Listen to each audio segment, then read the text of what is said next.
Game 3 of the NLDS between the Padres and Dodgers is underway. We've got a live report from Petco Park coming up. San Diego police are preparing for record crowd for the Padres playoffs. Padres fans are here, they're ready, but what about parking? Plus, a man accused of killing a woman in Pacific Beach is caught in Texas. And what better way to wrap up Hispanic Heritage Month than meeting San Diego County's singing mariachi deputy. Y mi palabra es la ley. CBS 8 News, Alive at 6, starts now.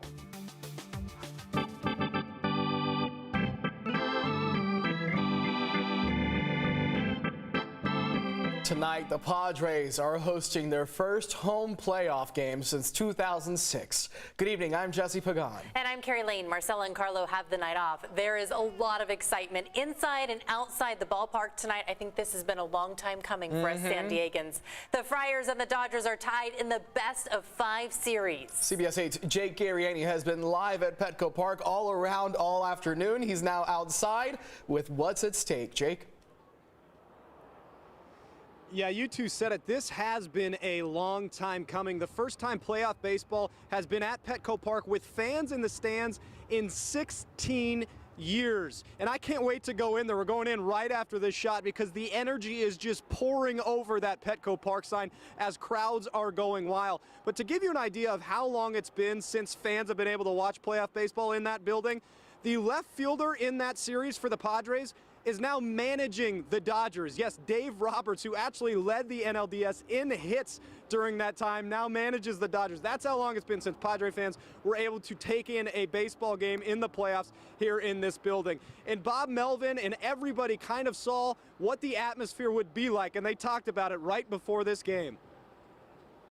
Well, you know, depending on what time you get here, and I get here awfully early, so I don't see a ton of it, but you can just kind of feel the vibe here almost before every game, whether it's, you know, such great proximity to the kind of the fabric of San Diego that you would think today is just going to be off the charts. It's almost like, you know, a football game where tailgating and all going on. I think most of these places are going to be packed well before the game starts, and, you know, just showing up as a fan for a game like this is going to be exciting 2 hours before the game. It was exciting 2 hours before the game, and it's really exciting a couple minutes into the game. As I mentioned, you can almost feel the stadium shaking from out here. The Padres got off to a good start. Blake Snell, 3 strikeouts in the first inning. They got a couple runners on right now in the bottom of the first. Let's hope the Padre fans can witness a win for the first time in 16 years, actually 16 plus years, because they didn't win the 2 games that they played back in 2006 here at Petco Park. Rooting for a W for our Friars. All right, Jake, fingers crossed. We'll see what happens. Can't wait. Go Padres. That game happening now. We'll see. All right, Jake, thank you. Now, while the Friars take on the Dodgers, the fans take on parking. CBS 8's Kirsten Holmes is live near Petco Park. Kirsten, all this fun, I'm guessing, comes at a hefty price.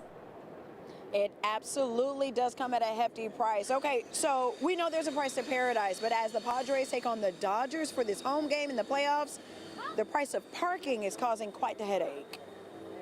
And just like that, this lot near 7th and Island Avenue downtown is charging a whopping $100 for parking 3 blocks away from Petco Park. Are you surprised? Were you surprised? Yeah, I was expecting 20, 30 bucks maybe, at most.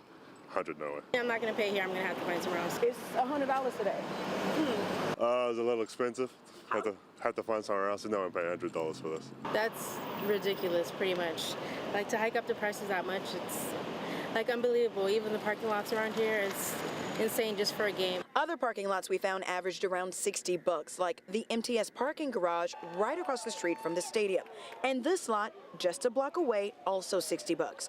Petco Park has a prepay parking for the game, but those lots are already sold out, so fans are on their own.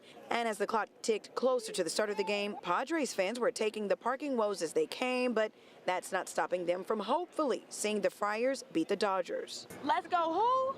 Let's go Padres! How does she know all this stuff? Oh, we've been Padres fans our whole life. It's just awesome. I mean, I tell her how lucky she is because growing up as a Padres fan, we've had so many difficult years, and she doesn't understand like how great it is to have such an ownership group that really cares about the team and the product on the field. Bob Melvin, in your guys' box, being the skipper, hopefully with the talent that he has, and then Tatis coming back, I think he might be able to turn this program around. How are you going to last through the game? You know what? It's all about pacing yourself. It's a marathon, not a sprint. But it's my birthday, so he came down for my birthday today.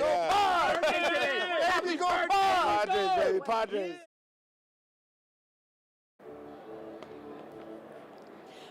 All right, so we have been out here all day looking for parking and repping the Padres, and we got some tips for you.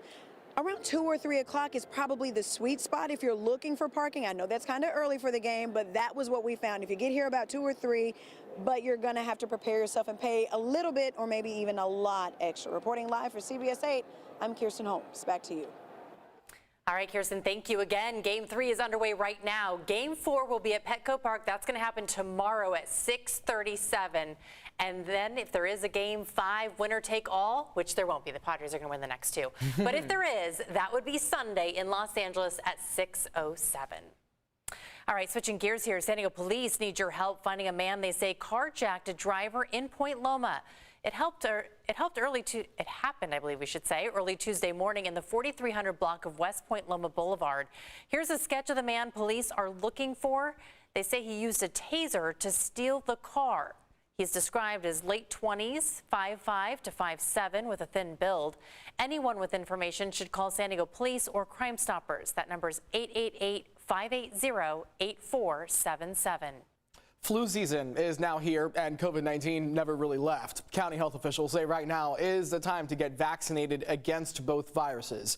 Both have a history of spreading quicker during the fall and winter months, with more large events taking place indoors, think holiday gatherings. The viruses also travel quickly through schools. Right now, San Diego's Patrick Henry High School has around half its students out sick with a respiratory illness.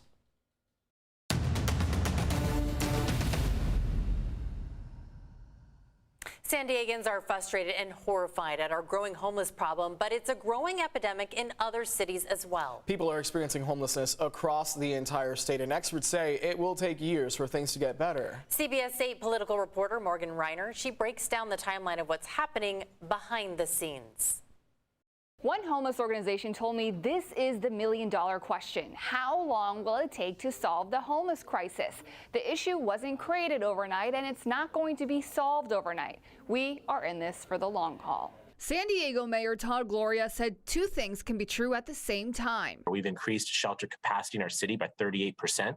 We've done that largely by utilizing public facilities and properties. The city is sheltering more homeless individuals, but more people are becoming homeless. In the city of San Diego, our median rent is somewhere around $2,600 a month for an apartment. You know, it's no surprise if you have rental rates of that nature that you're going to see more folks on the streets. In part because of the high cost of living and mental health and drug addiction. People continue to be extremely frustrated. They don't see the progress that they would expect to see with this all hands on deck effort. From San Diego to Bakersfield. We hear from businesses and residents who are experiencing the impact. To Sacramento. We saw about a 67% increase. Statewide poll after poll says the same thing. People are frustrated. There is no single bullet that's going to solve our problem overnight. Lisa Bates runs Sacramento Steps Forward. They conduct the point-in-time count for the area. She says solutions are in the works. The governor signed several bills last month that will help streamline the process to build new affordable housing. From a regulatory standpoint, they've done a lot. But, you know, housing takes time to build, to develop, to site. Her organization worked with the city and county to come up with a 3-year local plan. We need to do a lot more on the front end. We need to catch people early and prevent homelessness from occurring. To address mental health, the governor passed Care Court to compel those with severe mental illness into treatment and housing. But again, that won't be implemented statewide for another few years. We'll start to see the kinds of reductions in on-street visible homelessness amongst the severely mentally ill that I think is the most concerning to Californians. When Newsom was running for office back in 2017, he pledged to build 3.5 million homes by 2025 because that's what experts say that we need to address the shortage, but we are nowhere near that. Newsom recently said he admitted that that was a stretch goal, so he's changed that goal to 2.5 million homes by 2030. Again, from the local to the state level, there are dozens of projects in the works to address the housing and homeless issue, but all of them will take time. All right, thank you, Morgan. Still ahead tonight, a tour of the world's holiest sites, all from your couch. Plus, is one state going too far when it comes to health assessments for high school girls who play sports? Talking about the Padres game right now, current temperature of 68 degrees over Petco Park. You got the cloud cover going strong by tomorrow around this time, or actually around this time in most of the afternoon and evening. Chance for thunderstorms. We'll go ahead and take a look at why coming up.